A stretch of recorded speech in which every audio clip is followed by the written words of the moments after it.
Guys, welcome to Wide Awake News Radio. I am one of your hosts tonight, Charlie McGrath, along with the Eric Lovely, who is joining us from the undisclosed location, which, you know what, Eric, you better keep it undisclosed because the way things are going, it's going to be a hotbed of destination location pretty soon. And, you know, Eric asked me right before the program, first of all, let me get this out of the way. If you're not one of the 40 or so we have in the chat room right now, please go to wideawakenews.com, click on the microphone on the right-hand side of the screen. That will take you into the chat room, and you can join us in there, questions or comments. Eric and I are both in there right now, so you can post your questions or comments in there. I want to say hello to all the Rinse Radio listeners and also, of course, all the folks over on Oracle. Again, we are broadcasting live on Rinse as well as Oracle, and we'll post this up later on YouTube if you want to watch me do this live and you're listening on Rinse right now. Okay, Eric, let's get into it a little bit.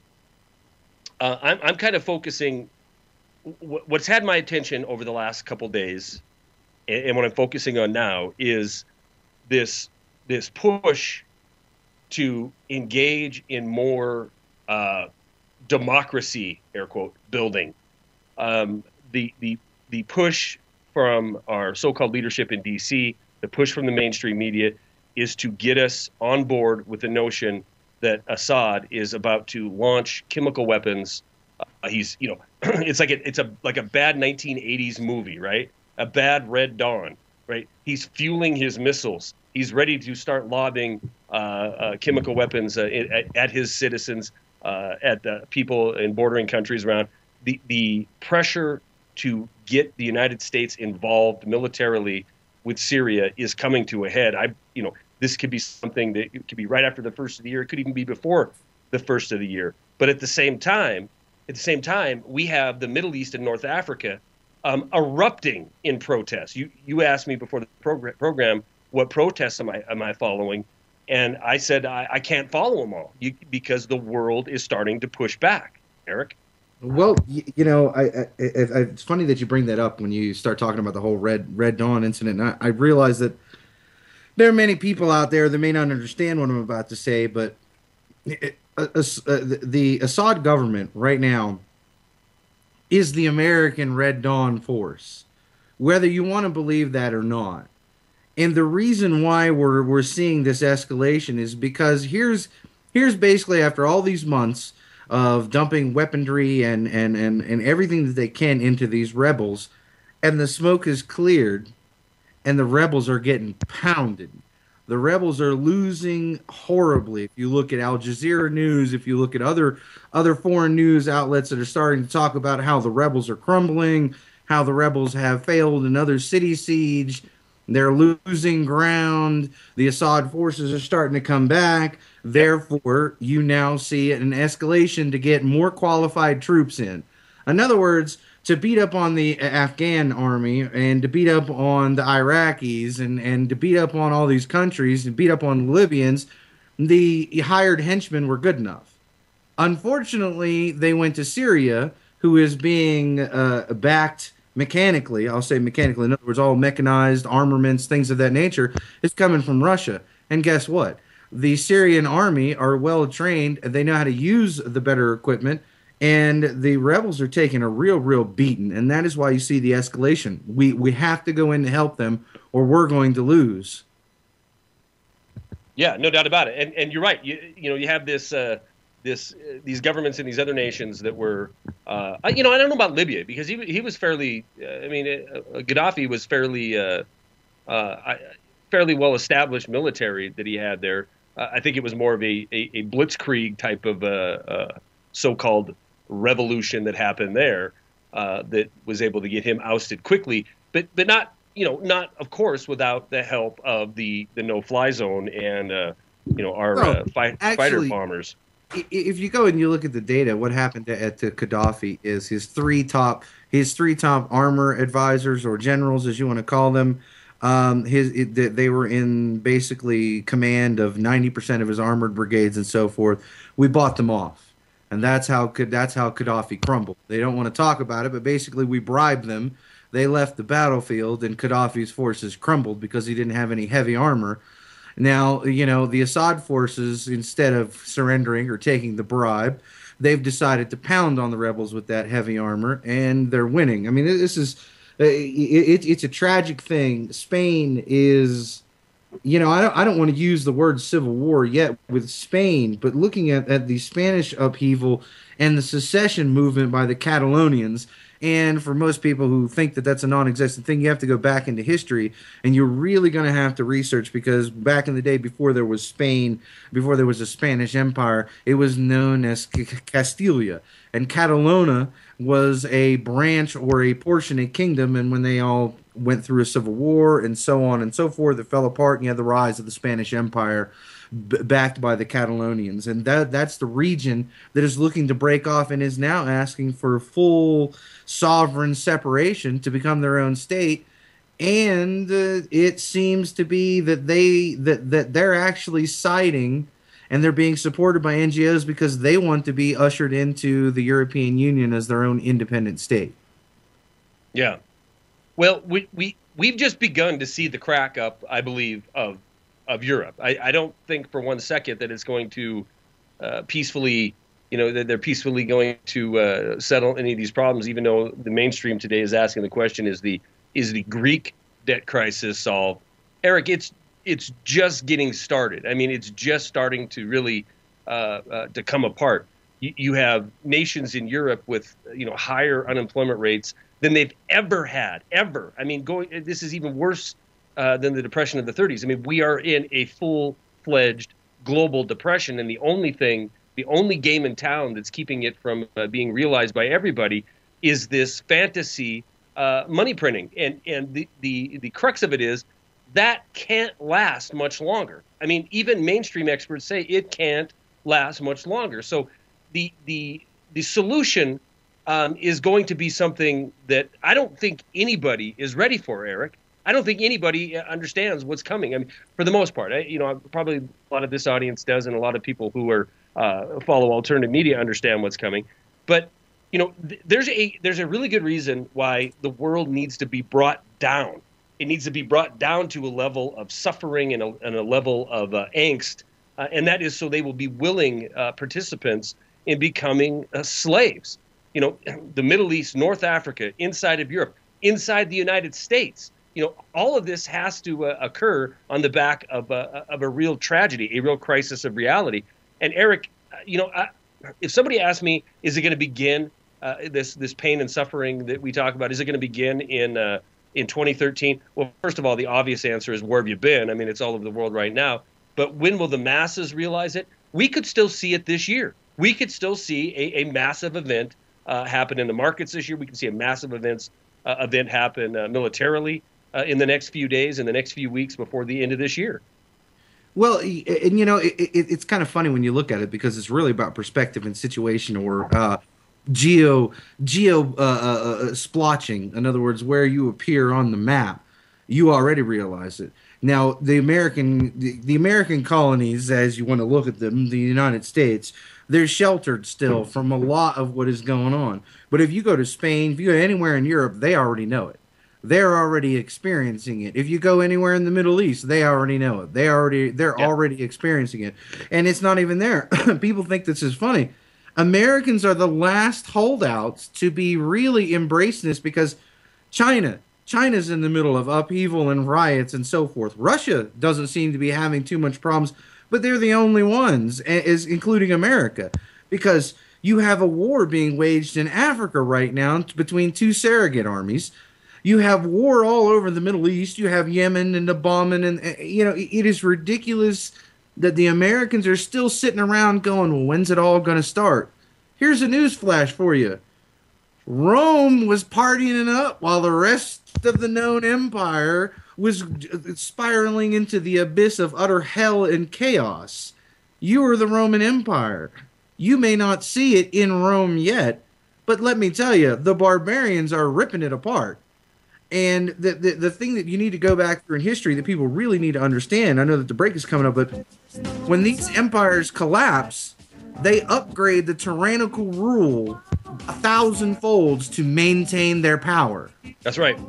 And not only that, Well, I'll talk about it more after the break. The paperwork is in place to have this occur. We're going to be back with Eric Lovely, more Wide Awake News Radio in just a few minutes, guys. Please hang tight. Welcome back to Wide Awake News Radio.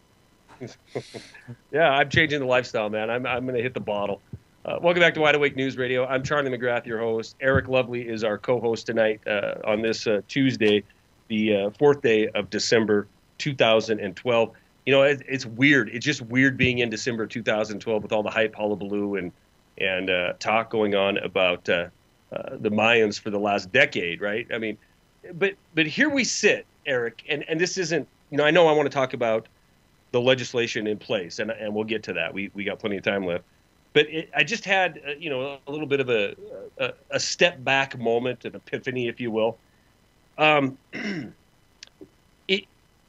If you had to pluck somebody out of a time period, let's say, you know, when I was a kid in the early 80s, and, you know, you told them about this Mayan prediction, you told them about, you know, not only the Mayan, other people predicting, you know, this planetary alignment, all this other type information coming out about the year 2012 and how it's going to be a pivotal year for humanity.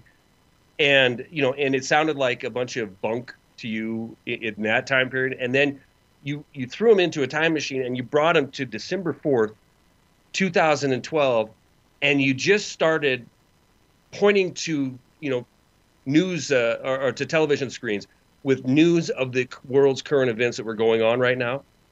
And you asked them what they thought, they would absolutely 100% say, "Oh my God, this is true. It's all coming to it crashing in." Not just you know, not just current events that are happening today, but things that have happened in this very short period of time, legislation-wise, things that have happened with our republic, things that have happened with our personal freedom, things that have happened militarily around the world. You know, can you even imagine I can't even imagine the time I went in the military. You know, there was talk always, blood for oil, that kind of thing. But it's blatant now. It's blatant. We invade countries. We kill people. We kill people with Hellfire missiles. We celebrate it. Our leadership celebrates it. We've turned into this kind of this bloodlust nation that has led it seems it has led the world to the brink of this 2012 prediction coming true. Eric? Well, you know, wait, is that too over the top? I mean, look around. I mean, I think that the reason why it looks to be over the top is they use this thing to achieve a specific goal. Okay, as I've done more and more about Agenda 21, and I have researched more and more into the ideas of Stimler, a doctor, PhD named Stimler, and other gentlemen, they're talking about, if you guys want to research it, it really started out about mobility and the intellect of the human mind, development of the human brain being based on dexterity and movement. And then it went on to talk about critical mass population, that a population has to get to a specific birth and or size for it to manage a critical mass or arena for ideas and growth, for intellect to spark and to create civilization. And by looking at the numbers of the Georgia Guidestones and so on and so forth, the critical mass that they're talking about, that MIT doctorates and so forth have talked about, is about right around right around 750 million people. Okay, that's what the scientists seem to say. Well, whether or not you believe in that, it doesn't matter. Okay, the idea of it is that the people who are in charge believe it. So they feel if that they keep the population under a specific amount, you will never have a population big enough that interacts with each other well enough and for long enough periods to create this critical mass and thought process to create new ideas and new society and so forth. It all really revolves basically around what the individuals believe. And that's really what it comes down to. You could be, people who listen to me, you could be an atheist, you can be a Muslim, you can be a Christian, you can be whatever you want. But these particular individuals wholeheartedly believe in the Babylonian idea of bureaucracy, that the rulers are godmen and they are elites and that they deserve to rule the world and everybody else is cattle. And you can look at it through the birth of Zionism, and the main foundations of Zionism is nothing more than Egyptian and Babylonian bureaucracy model. So, I mean, we could talk about factual things about the Mayans and so on and so forth. But I believe that is more. It's just like everything else. It's a mask.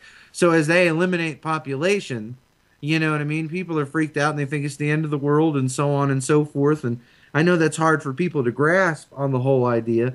But you know there are hundreds and hundreds and hundreds of volumes of books that you can read where they told you everything I'm telling you now, where they completely believed in it, signed off on it, indoctrinated their own children, inbreeding, the whole 9 yards. And you can prove that the inbreeding is still going on today and the whole thing's a reality by simply looking at their family trees. Wait a minute, you're losing me somewhere. You're losing me somewhere because the point I was trying to make, or the question I guess I was asking is, as we look at the world, it seems to be becoming unraveled. Now, that isn't psychosis on my part, is it? I understand, brother. Oh, really? Eric, can you got me? No. Let me see if I can reconnect. Yeah, you run with it. I don't know if I'm not broadcasting or if it's Eric not broadcasting. Give me a sign, Gary. I think we just had a little problem with Eric. I'm going to reconnect him. Okay, so I'm still running. Okay, well, I'll run to the break, and then we'll reconnect everybody. But the question I was posing to Eric, trying to pose to Eric, is if you took a snapshot of where we're at right now and you delivered that snapshot to somebody even 20 years ago, and you explained to them, what encompassed this snapshot, through things such as the Patriot Act and National Defense Authorization Act and the continuing expansion of the security state, the continuing expansion of the military-industrial complex into nations now that were, considered to be somewhat at that time stable nations, and the reasons that we're going in there, I think they would be utterly amazed. They'd be utterly amazed at where we're at, and that's setting aside the notion that. All right, I want to just really quickly say this. There was a time when Lee Iacocca went for a couple $1 billion bailout, and the country nearly freaked out because it was interfering with free market capitalism. If you just took that fact alone and compared it to what's happened over the last several years and showed that to somebody in that period of time, they could not believe they were in the United States of America. We're going to be back momentarily with Eric Lovely, more Wide Awake News Radio. Hang tight. All right, ladies and gentlemen, welcome back to the broadcast. Charlie's doing a quick little bit of maintenance, and he'll be rejoining us here momentarily. He should almost be back as we're speaking. I'm not real sure. I couldn't completely hear the entire. It's the reason why we're doing this little quick maintenance thing for those of you who want to know. I was having difficulty understanding. Question was asked, so hopefully it'll be reposed to me when we come back. It's just definitely for anyone who doesn't think it's going on, for anyone who's delusional. If you're out there and you're talking to people and you're interacting with them. I know that people are attempting to wake people up still. You're attempting to talk to family members and so forth. America is really shielded at the moment. The edges of the cookie and the exterior of the cookie is crumbling first. You can see it across South America. You can see it across Europe. You can see it in the Middle East. You can see it in the Asiatics. You can look, as far up into Europe, Asiatics, which is Russia. And you can look anywhere you go. The Russians are desperately, they're doing the best right now to desperately hold on to some type of civility within their population. But everything that the American dollar, and the American superpower, the United States, is attempting to be behind and is attempting to foster right now, is really falling apart. You're really seeing the period, where the Byzantines, whichever portion you want to look at, the Byzantines could no longer afford what they were doing. They could no longer afford expansion. They could not even afford to maintain the territories that they owned. I mean, this is the reality. This is the point in history you're at. And every one of these tyrannical states, every one of these evolutions, because we have gone through evolution after evolution of tyrannical dictators. Very few times have you seen any real freedom. Democracy is not freedom. I don't even want to hear the conversation. Democracy is a fool's game. That's what democracy is. Okay? I don't care if you like it or not. Direct democracy or otherwise. It's a rule of the majority. It's the oppression of the majority. So You see this happening, and this is the end of the cycle. So, ladies and gentlemen, I'm telling you, wake up everyone that you can, by all means. But at this point, I want to promote one of the videos like with Demcad lately. I don't know if you guys, everybody keeps up with him if you get a chance.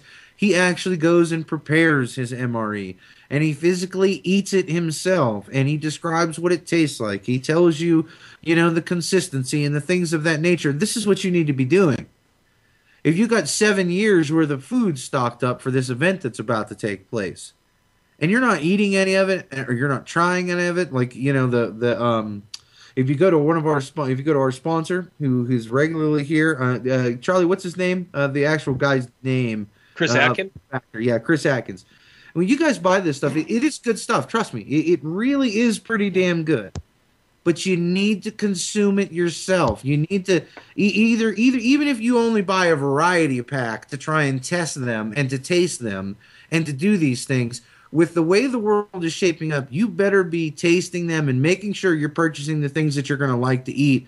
Because just like when you went from Rome, the cutting edge of technology, and you dipped back into the Dark Ages, you see that's what they're wanting to instill, is a new Dark Ages where alphabetic literacy, reading and writing, is less than 0.5% of the entire world's population. Where art and thought and theory is held up by less than 1% of the entire world's population. This is the idea of what they want to instill, is a global Dark Ages. Now, at the time of the Dark Ages, the Muslims and whatnot made advancements, and they were more technologically advanced, and that's why there was warfare against the Muslims and the Christians were almost overrun, okay, at this time period. But this is the time period you're looking to go into, where as technology devolves and your day becomes more labor intensive based on hunting, gathering, farming, tending to hides, and acquiring the fuels and things you need to heat your home, and dealing with scavengers and barren people who come in and attempt to take what they want, thieves, cutthroats, bandits, these types of things. People really should be prepared, and they really should be looking more into firearms. Like Charlie showed it to the guys on JTV. They've seen his firearm this evening and whatnot. These are the things you need to acquire. And Charlie is back with us, and hopefully he'll pitch his 2 cents in. Hopefully he'll reiterate that question so that I can ask it or answer it.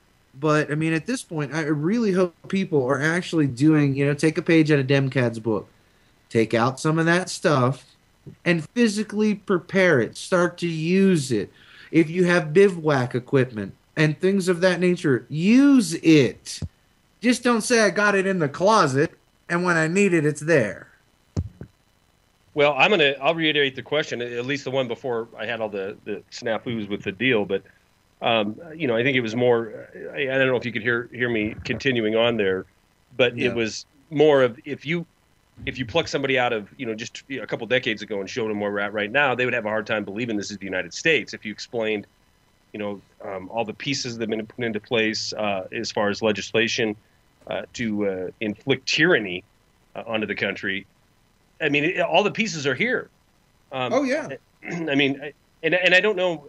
Recently, I was talking, and I know you and I have talked about, what is going to be the catalyst for what is going to be the burning chancellery, Reichstag chancellery moment that is going to bring in all this legislation. If you ask Gary Smart Scarecrow, we're going to go 10 more years down this road. I disagree. I disagree wholeheartedly. I don't think it lasts that long, Eric.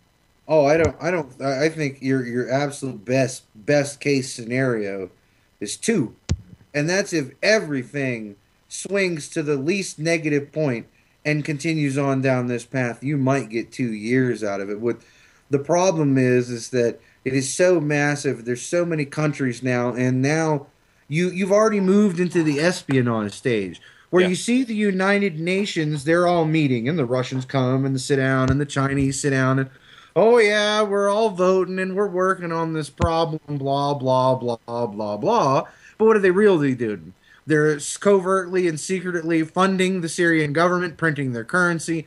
They're running arms into them. This is a buildup, ladies and gentlemen, a buildup to a very, very bloody collapse. I hope, not really. I really don't. Okay, I really don't hope it lasts another 10 years. Because I'm telling you, every year that this ekes on, the worse it's going to be. The larger the death toll will be. The larger the loss of humanity will be. It is just a reality. We need this to come to a head and deal with it as quickly as possible. And that means right now, even if we have to force it to a head, because if we let this droll on and wait, that sick, disgusting dream about that the elites wrote down in all those books about how they should make the world too poor to resist them, and they will have ultimate victory while your wealth is slipping from you. The world is careening into a chasm of non-wealth, of non-existence, of even personhood. You don't even have that anymore. You got nothing. And it's like Charlie says, if I went back 30 years ago, if I went back to when I was a child, which is 40 or so, and I got my grandfather and I brought him into the future, let me tell you what, that man would go to the house, he'd get his shotgun off the wall, and he'd go to work. That's exactly what he would do. That's how drastically different it is for him. And you're talking about a man who volunteered in World War I and World War II. Okay? And he would tell you right now, who conquered my nation? Who took over America? Those would be the questions he'd ask you. And he'd be asking you to point him in the direction so he can take care of the mess.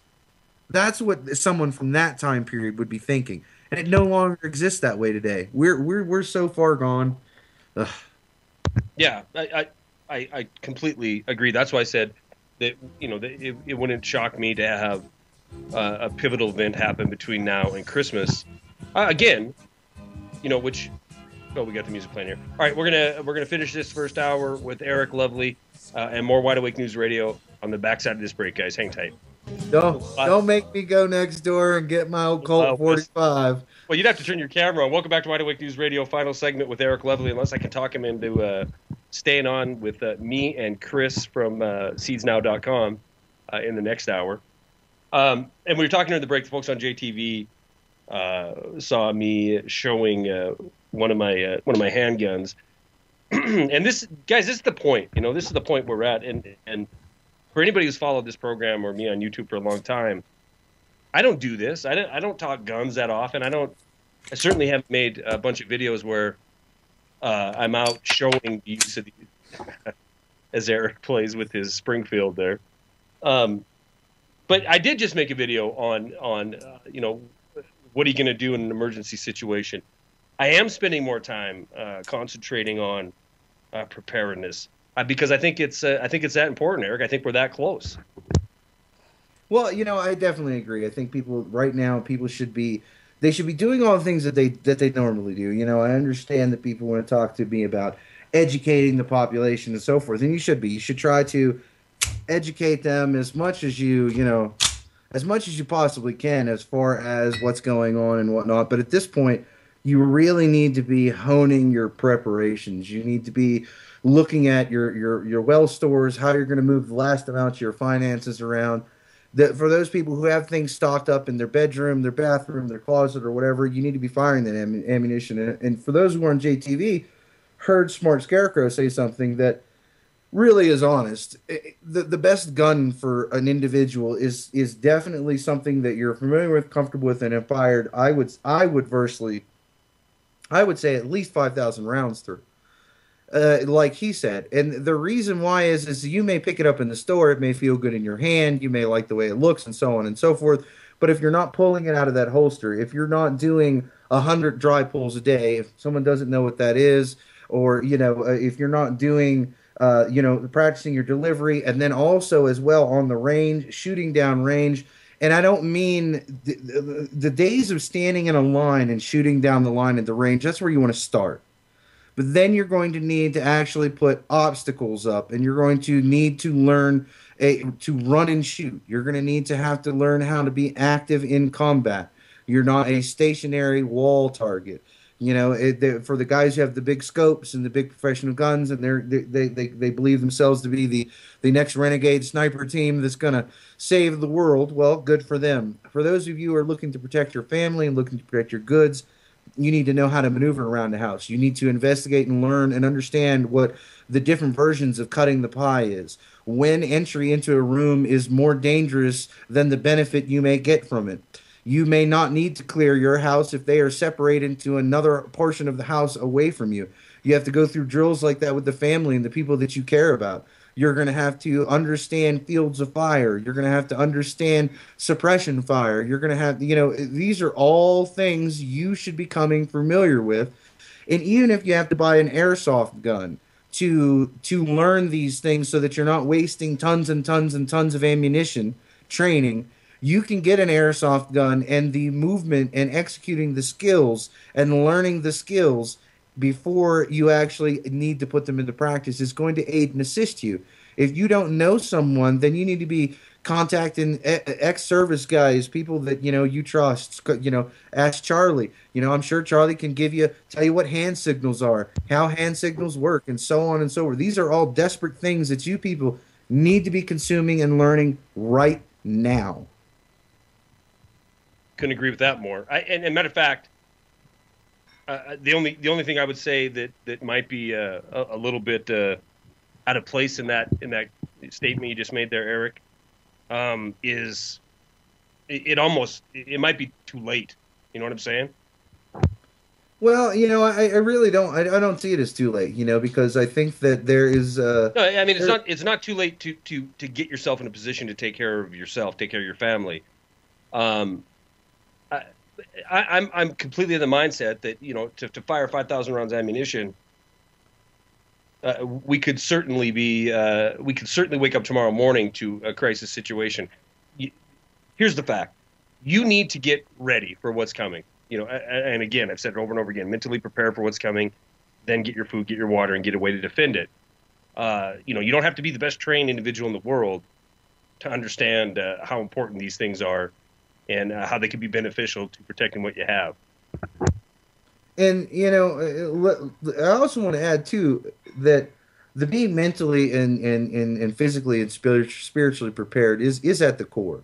Okay? Now, we say 5,000 rounds, but you know what? If you start out and you get 1,500 out of the way, 1,200, and it happens the very next day, well, guess what? That's 1,200 more rounds of training that you have than you did the day before or the week before or whatever it is. That is, the extra little knack you have. Every little piece that you get done is going to give you an advantage later on. It is going to manifest itself in an advantage. And when we talk about mentally and physically prepared, before this happens, you're going to take some time where there are no guns, there's no food, there's no prep food, there's no water. You're not going to think about any of that. Where you need to sit down and you really need to search in your heart and figure out what it is you're fighting for, what it truly is. Now, granted, we're all in this to bring liberty and freedom to everybody. But just like you've seen in movies and other places, that is a really big idea. And the first thing you want to concentrate on is saving you and your family. Look at them as the priority. We can save the world tomorrow after we save your family today. That is the real key right now, because people have faltered on creating the communities and networking. They're out there, and they're going to grow. But you're going to go through 5 to 10 years easily, I think, 5 to 10 years of mass worldwide upheaval, where their death is going to be the word of the day, starvation is going to be the word of the day, looting and pillaging is going to be the word of the day, government crackdown and brutality is going to be the word of the day. These are the things you're going to have to endure. And you just, without a core reason, without real faith and belief in something, it could be God, it could be your wife, it could be your son's face staring back up at you. Whatever it is, you really need to come to grips and prepare for those things now, because you're going to have all of these bases covered to be able to deal with the way the world is going to look and the new way the world is going to operate. Yeah, I couldn't agree with you more. It is the sledgehammer of reality we talk about at times, Eric. What's coming, most people won't understand. We probably won't even understand how bad it could possibly get. Well, I'm pretty much going. I'm pretty much going on every combat situation I've ever been in, and I'm going to multiply that by 1,000, because in a combat situation, you don't have things like whole neighborhoods starving to death, so they're willing to sack or wage war against their neighbors and their neighboring community. I mean, it's going to take warfare to a really, really, really different, interesting level. It's going to be a civil war. And even those who have been in combat won't realize it because you're not used to the possibility or the event that the man next to you who says he's your friend stabs you in the kidney and bleeds you out in the middle of the field so he can take your wife and, you know, your food supplies. This is the reality why both you and I tell them they're going to have to be mentally prepared for this. Well, you know, I look at, you don't even have to go to civil war. You don't have to get to that level of depravity to see suffering that most people don't understand. You just got to look at Sandy. You got to look at Katrina. You know, look at something where the lights go out for a few days, man, and people are going to freak out. Well, I mean, I think the biggest thing too is there's going to be a reality that when this stuff starts to happen, I think that the problem is that people don't understand is unlike Sandy, you know, where the bottle was held together because someone was coming. They believed that someone was coming and is still coming to help them. During this period of time after the collapse, all of that hatred and anger and loss of social order is going to be coupled with the realization that they know there is no one coming, which makes it even that more depraved, and desperate in that situation. And yet, you know, Charlie's right. I really hope that, you know, you guys are doing what you can to seek out and become at peace. You know, everybody thinks that I'm so angry and I get so annoyed. I do. But really inside, I'm at peace. I've made peace with my maker. I've made peace with the world. I've made peace with my anger. And, you know, I'm willing to do the things I need to do to defend myself at this point.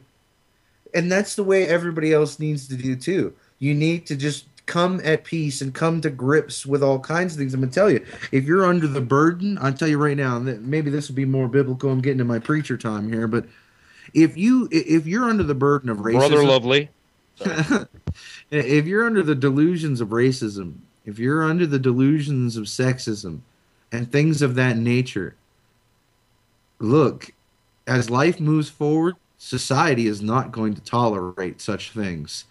And the harshest punishments are going to be the only ones issued.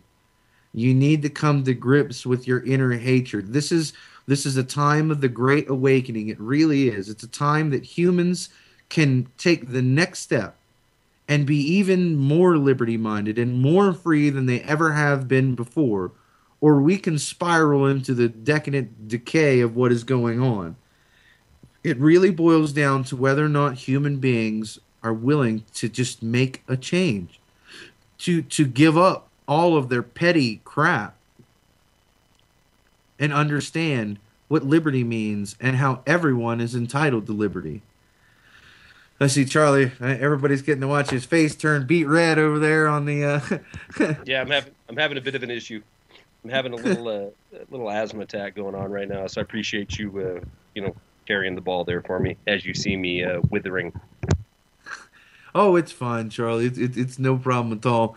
And, you know, these are definitely things that are not as somber. These are more motivational things that I hope that people are going to prepare and take them into their heart and understand that they need to do these things. And I'm not telling you or trying to persuade you to follow my God or my deity or anything of that nature. I'm telling you to find something for yourself. Find a rock within your heart, within your mind, within your spirit, and you're going to have to cling to that rock because it is all you're going to have through this storm. No doubt, Eric Lovely. Thank you very much. I appreciate your point of view and your insight and you sharing your knowledge with us. All right, guys, we're going to be back in just a minute with Chris from seedsnow.com. He'll be joining me for the first half hour. I'm going to try to talk Eric into coming back on the second half of the next hour. All right, hang tight. We'll be right back.